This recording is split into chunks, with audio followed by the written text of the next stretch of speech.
There is a verse in the Bible which is super important for the icon veneration debate, but that verse is often overlooked because of translation issues. Today we're going to unpack that verse and go deep into its meaning. If you find biblical interpretation interesting or icon veneration interesting, hit that like button and subscribe button for future content. Without any further ado, let's get into it. So that verse is Genesis 47:31. Now, the Orthodox believe that when a person venerates an icon, the honor intended by the veneration goes not to the icon, but to the person depicted. This teaching is found explicitly in St. Basil's book on the Holy Spirit. He says the honor paid to the image passes on to the prototype. Okay, now when interpreted correctly, Genesis 47:31 says that Jacob honored Joseph by venerating Joseph's staff. Now, if this is true, then it proves that the view that the veneration of an object passes honor to the prototype is a biblical concept. Now, this isn't obvious in most people's English translations because of translation issues. We'll go into those in a little bit. So it requires some study to draw that meaning out. Now, the text itself says the following. This is from the New King James Version. It says, "But let me," that's Jacob, "lie with my fathers. You, Joseph, shall carry me out of Egypt and bury me in their burial place." And he said, "I will do as you have said." Then he said, "Swear to me," and he swore to him. So Israel bowed himself on the head of the bed. Now, the original Hebrew text behind this, without vowel signs, looks like the following. And it literally just says, he said, "Swear to me." He swore to him. Israel bowed his head to, at, or on, me to he. Okay, it just has three consonants, me to he. What do these three consonants mean? What word is it referring to? Well, it can be one of two different words. Either it's mitah, which means bed, or mateh, which means staff. So this word that he bowed his head to, at, or on to the meteh could be bowed his head to the bed or to the staff. So this word could be one of two different objects depending on how it's interpreted by the reader. This means there are two possible meanings for this passage. Either Israel bowed down at the top of the bed, or Israel bowed down on or to the top of the staff. These are two very different scenes, so it's a very interesting interpretation. And it really just depends on how you interpret those vowels in the original Hebrew word there. You probably know that Hebrew in its original configuration did not have vowels for letters, and it did not have vowel signs. So the reader would have to interpret this, and there are two possible interpretations. So the Hebrew text alone is inconclusive on which one of these meanings is intended and requires some interpretation. Now, the Masoretes added vowel signs to force the meaning to be bed. So if you read the Masoretic text and you follow the Masoretic vowel signs, you're going to see the word bed, but it's very important to keep in mind that those vowel signs were not there originally. So staff is also a perfectly valid interpretation of that Hebrew word. Now, St. Jerome follows the interpretation of bed, and of course most modern Bible translations follow the translation or the interpretation of bed as well, because they're following the Masoretic text and the Masoretic vowel signs. But the interpretation staff does have lots of support. So the first one we'll talk about is the Septuagint. The Septuagint affirms the interpretation of staff. So in Greek, you'll see that for staff, it uses the word ravdu. Now, this word ravdu is unquestionably staff. There's no confusion in the Septuagint Greek whether this is staff or bed. And it translates to something like, "He said, swear to me," and Israel bowed upon the top of his staff. Now, this is a very, very important interpretation on the text because it's a very ancient one. This interpretation dates back to the 3rd century BC, and it was produced by Jews. And it was highly regarded and well received in the Jewish world at the time. So the Septuagint provides very strong Jewish support for the interpretation of staff, and it's a pre-Christian support for the interpretation of staff as well. Now, the New Testament also supports the interpretation of staff. In Hebrews 11:21, we have a reference to this verse. It says, "By faith dying, Jacob blessed each of the sons of Joseph and worshipped on the top of his staff." Now, it seems that the writer of Hebrews here is following the Septuagint, but the fact that this is an inspired text gives a lot of credibility and weight to that staff interpretation of the Hebrew words. Just remember, the original word is not necessarily bed. So if the New Testament is confirming a particular interpretation of the original Hebrew, then that interpretation is probably correct. In fact, the interpretation of staff is so strong that some modern translations go against the Masoretic vowel signs and translate that Hebrew word as staff. For example, the NIV says, "Swear to me," he said. Then Joseph swore to him, and Israel worshipped as he leaned on the top of his staff.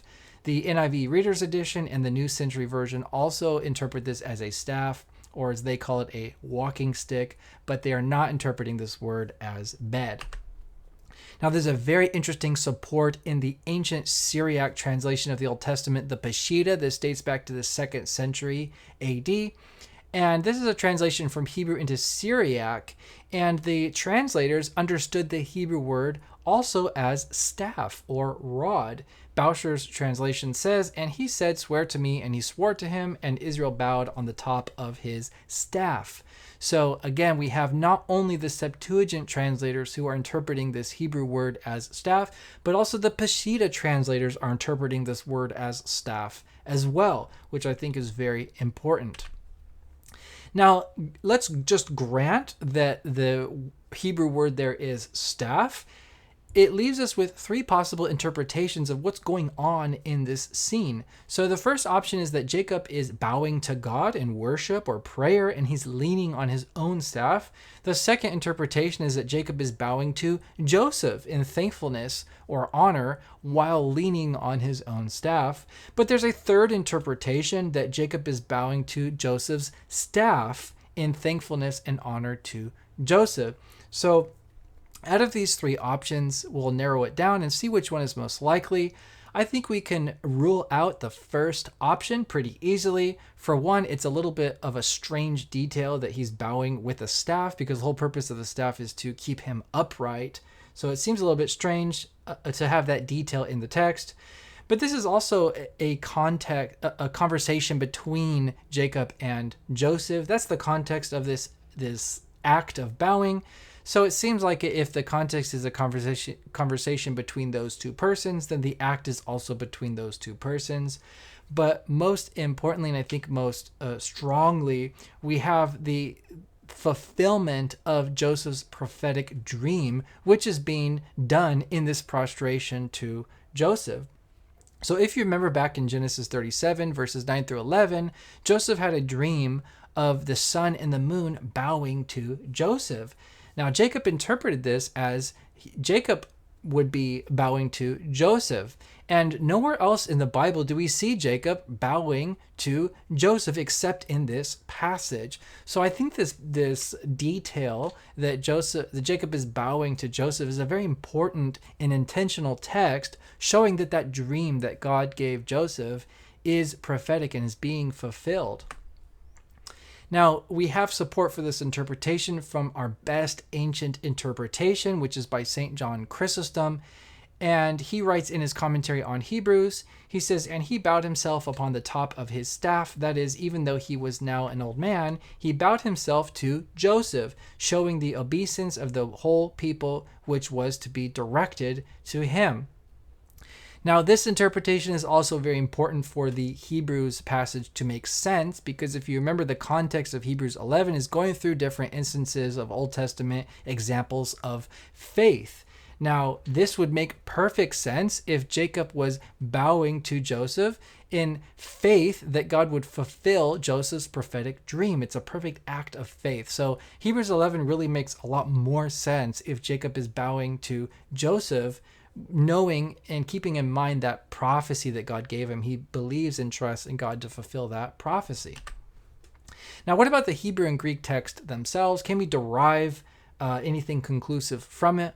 Well, in the Hebrew, there is no possessive suffix for the word staff, so it's not clear whose staff this is talking about. Is Jacob leaning on his own staff, or is he venerating Joseph's staff? The text just literally says Israel bowed on or to the head of the staff. So it could belong to Jacob or Joseph. And also the preposition used there, all, it could mean either bowed at or bowed on. So that's also not very helpful. What's being done with the staff? It could be on the staff or to the staff. The Greek is also a little bit up to interpretation. Both in the New Testament Greek and the Septuagint Greek, they are using the exact same words in this passage. And it uses the word avtu for his, which is also a little bit ambiguous. It could be his, meaning his own staff, or his being Joseph's staff. So we could interpret the Greek as saying, and worshipped on the top of his own staff, or and worshipped on the top of his, that's Joseph's staff. And the preposition epi also can be at or on, just depending on the context. So the text alone doesn't force a single interpretation, and again, requires some interpretation. But it's important to realize and understand that there is room for interpretation. So we're going to take a look at some help. And the Vulgate comes in offering some patristic interpretation of this text, because the Latin is not as ambiguous as the Greek and the Hebrew. Now, the Latin Vulgate was produced long before the issues of iconoclasm came on the scene, so there's no charge of being an iconodual bias or something like this. This is St. Jerome translating from the Greek into the Latin, and the Latin is very clear that it indicates that the staff is Joseph's staff by using the pronoun eius as opposed to the pronoun suus. Now, Latin has a distinction in pronouns between eius and suus. That's his as in his own, and his as in a second person. Okay, so it's very clear in the Latin that it's not talking about Jacob's own staff. It's talking about someone else's staff, Joseph's staff. The second thing we see in the Latin is that the staff itself is being interpreted as the object of Jacob's bowing.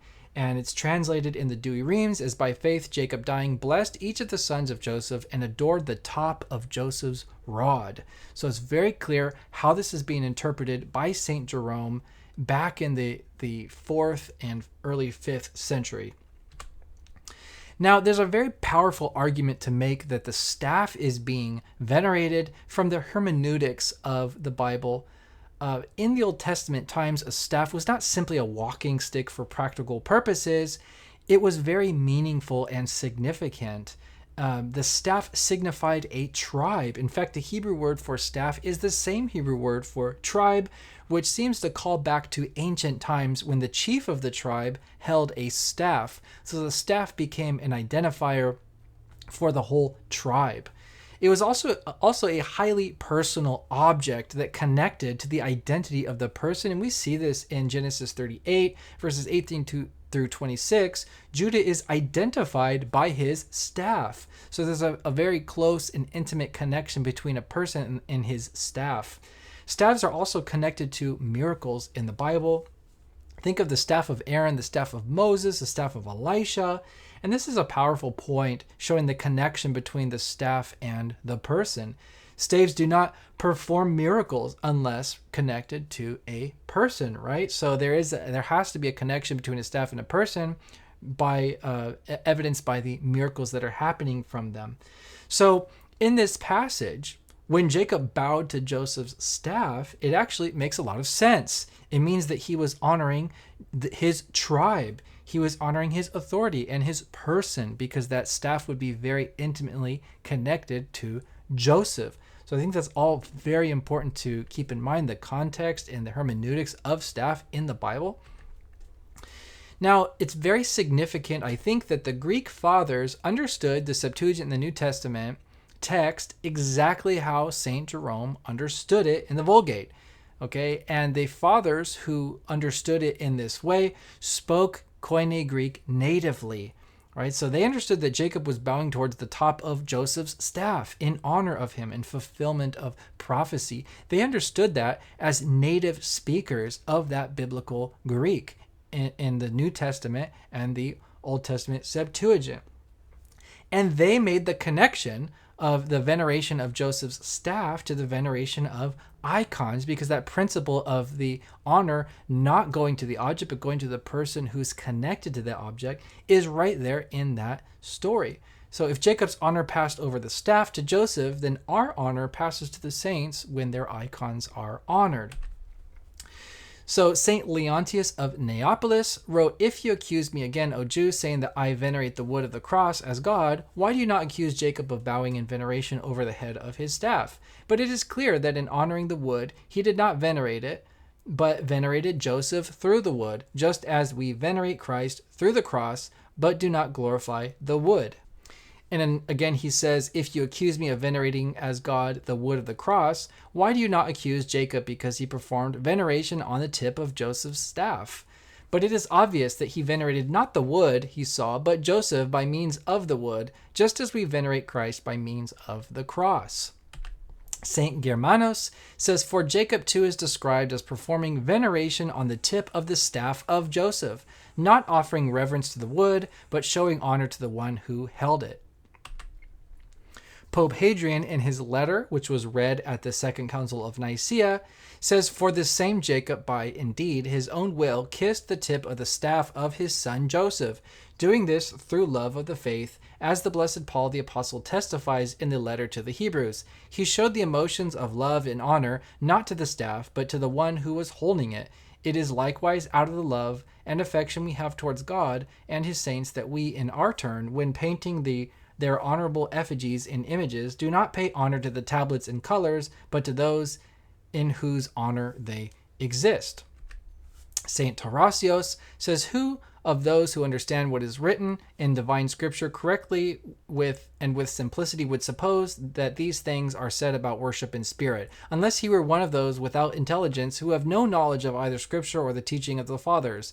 Did Jacob worship the tip of the staff, or did Gregor the theologian bid us to worship the manger?" The ancient text Questions to Antiochus says, "Just as Jacob, when dying, bowed in worship over the head of the staff of Joseph, not honoring the staff, but him to whom it belonged, in the same manner the faithful, for no other reason, venerate the icons, just as we often kiss our children, so that we may plainly express the affection we feel in our soul." So putting this all together, the patristic interpretation of Genesis 47:31 is not that Jacob is worshiping God at the head of his bed, which is what most English translations are saying based off that Masoretic interpretation and some translator biases, but rather that Jacob is venerating Joseph's staff in honor of Joseph, and this is a fulfillment of Joseph's prophetic dream in Genesis 37. Now, this interpretation has a basis in the original Hebrew text without the Masoretic vowel signs, which were added later. It has a basis in the Greek of the Septuagint, in the New Testament, the Syriac of the Peshitta, the Latin of the Vulgate, biblical hermeneutics, and the Greek fathers. These are all in agreement that Joseph is being honored, the staff is being venerated. This accords with Hebrews 11:21, that this was an act of faith in God to fulfill his prophecy. So Hebrews 11 is using this story as an example of faith. Well, what is that faith? That faith is Jacob having faith in God to fulfill his prophetic dream that he gave to Joseph. So if Jacob believed that by honoring Joseph's staff, Joseph was honored, then the Orthodox have a biblical basis to believe that honor to images passes to their prototypes. So that's all I've got for today. If you found that interesting, hit that like button, hit that subscribe button for future content. If you have any questions, leave a comment below. Thank you for watching, and I'll see you next time.